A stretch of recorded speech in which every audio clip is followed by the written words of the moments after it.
We're gonna have to eat this cake by ourselves. Your Uncle Joey didn't make parole again. You're listening to 91 Reasons, a journey into the twisted landscape of pop culture. Keep your hands and arms inside the podcast at all times. And now, the voice, Jeff Tucker.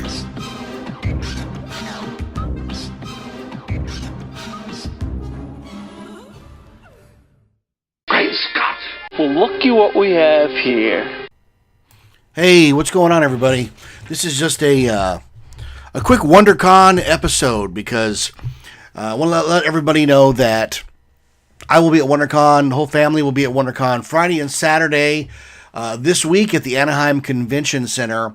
And the big news is that Friday night at 5:30 in room 300D, I am going to be moderating a panel called the 30th Anniversary of Back to the Future Part 2.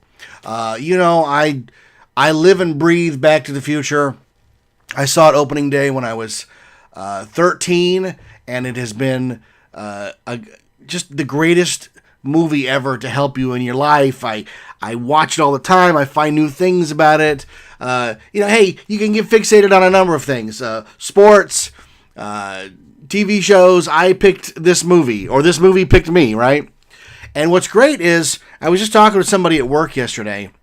They were telling me, because I was telling them who was on the panel, and they were like, how did you manage? Isn't it great that you're now like in with the people who made the thing that you like so much?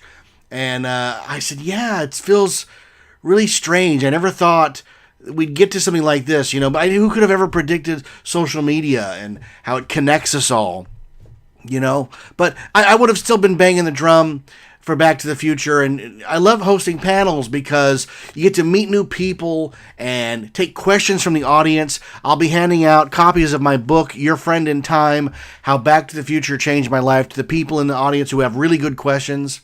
And you'd be shocked at how good the questions are at these panels. I mean, if you're a listener of the show, you know that we've put up the panels as episodes. My good friend Zach is going to be there to record it for me, so we'll do the same thing and hopefully have this panel up for next week.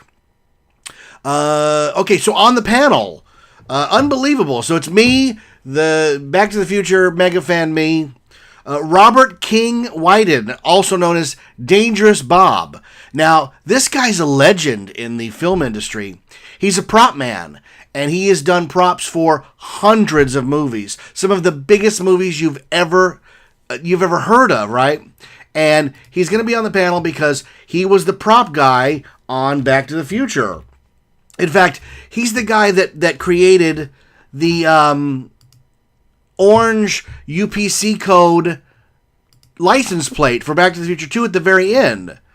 He sent me his bio here. Dangerous Bob comes from a third-generation film family. His granddad flew airplanes for such greats as Howard Hughes, Clark Gable, Errol Flynn, David Niven, and more. His dad was a producer and third in charge at Desilu Studios. That's the studio responsible for not only I Love Lucy, but Star Trek. Robert proved himself in the studio. He worked on the Back to the Future trilogy. He worked on Scarface and Justice for All, Harry and the Hendersons, Psycho 2, Psycho 3, Legal Eagles. I mean, it's funny. I could have a whole conversation with him about Legal Eagles. That's a movie nobody even remembers. Robert Redford, Daryl Hannah, theme song by Rod Stewart, directed by Ivan Reitman. Deborah Winger. Remember Deborah Winger when she made movies? Legal Eagles is a great comedy. I saw it in the theater. Bob is retired now, and he works for the Michael J. Fox Foundation, raising money for Parkinson awareness and cure. So Bob's a great guy. He's going to be on the panel with me.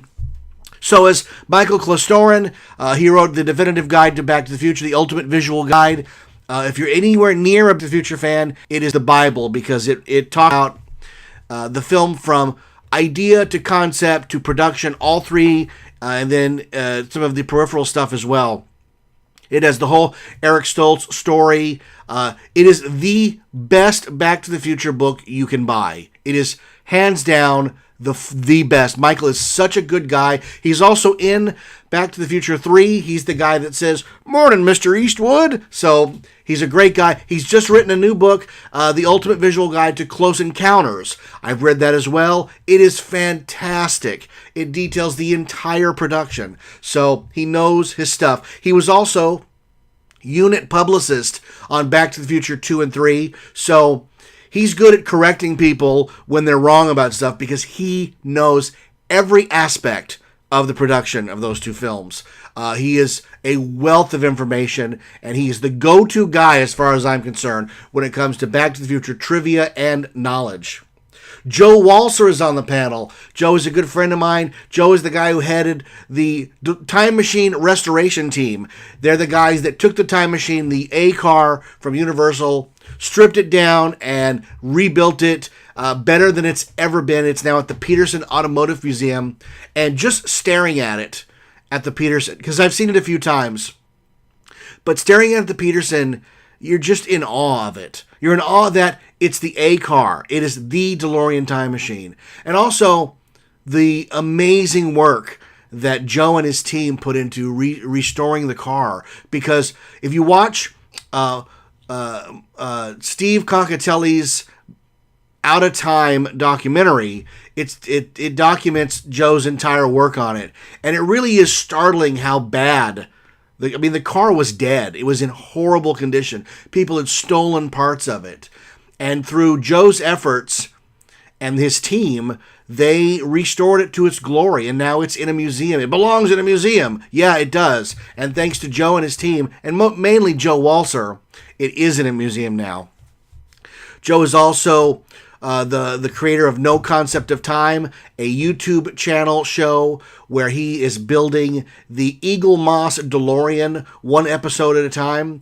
That's a lot of fun. I mean, that's a huge undertaking to build that car, and I credit Joe because I've taped an episode with him. It has not aired yet, but putting that thing together, it'll drive you insane. And God bless anybody that's doing it, because I am not savvy enough to do that. I would buy a completed one, but I don't think I could build one myself. I'm not that. I build models, but there's something about the intricacies of no shortcuts with that DeLorean because it's so precise. And if Joe says it's precise, he knows it's precise. So check out the Eagle Moss Build Your Own DeLorean Through the Mail. It's amazing. We've also got on the panel Ricky Dean Logan.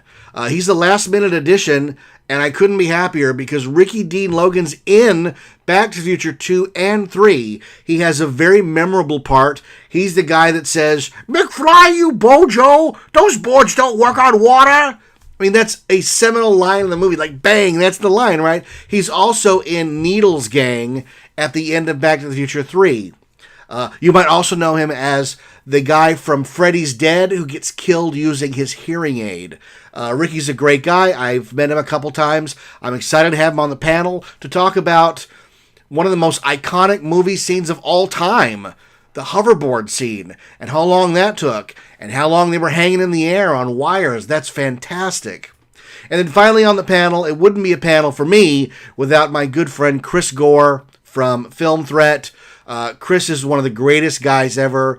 We are brothers without blood. I mean, Chris is so much like me, and I'm so much like Chris that it's scary. When we get together, it drives my wife insane because Chris and I are so much alike. He is a fountain of pop culture knowledge. He knows everything. He has written books about making your own indie film. He wrote My Big Fat Independent Movie. Chris is the greatest. You might know him from G4, where he hosted DV Tuesday every Tuesday and told you what movies to buy, rent, or pass. Chris is so cool. I'm so excited for this panel on Friday. I can't wait to do it. I get to talk Back to the Future with a room full of Uber fans. That's the greatest thing of all. We'll be walking the floor all day, checking out, looking for stuff to buy. There's only a couple of Back to the Future items that are currently available that I'm missing, that I want. I'm looking for the Funko Vinyl Idols Marty McFly. It kind of looks like Marty McFly if he was on Family Guy. I have the doc, but I've never been able to find the Marty. They're normally as a set.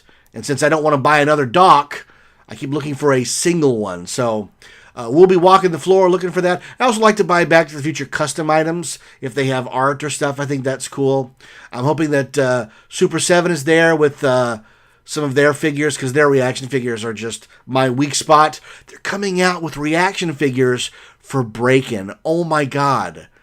Breakin'? Are you kidding? If somebody told me as a kid they're going to have Breakin' figures, I would have never believed them. And yet, we're so close to figures of Boogaloo Shrimp and the team from Breakin'. I can't wait. Also, they're coming out with figures from Teen Wolf, another one of my favorites. I mean, if you listen to this show, that I have wasted my life watching some of the worst movies ever and exalting them.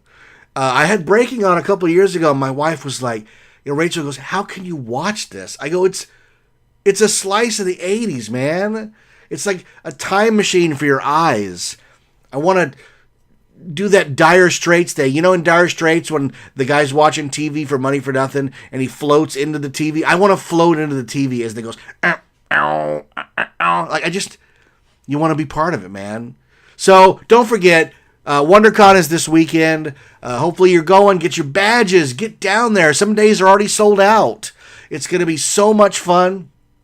And we're in room 300D at 5:30 for the 30th anniversary of Back to the Future 2, moderated by me, the Back to the Future Uber time travel nerd. And I am Jeff Tucker. I am the voice. The show is 91 Reasons, and we'll see you at WonderCon. Thanks for listening to 91 Reasons. Please subscribe and leave a review on iTunes. Find us on Facebook. Is anyone even still listening? So why don't you make like a tree and get out of here?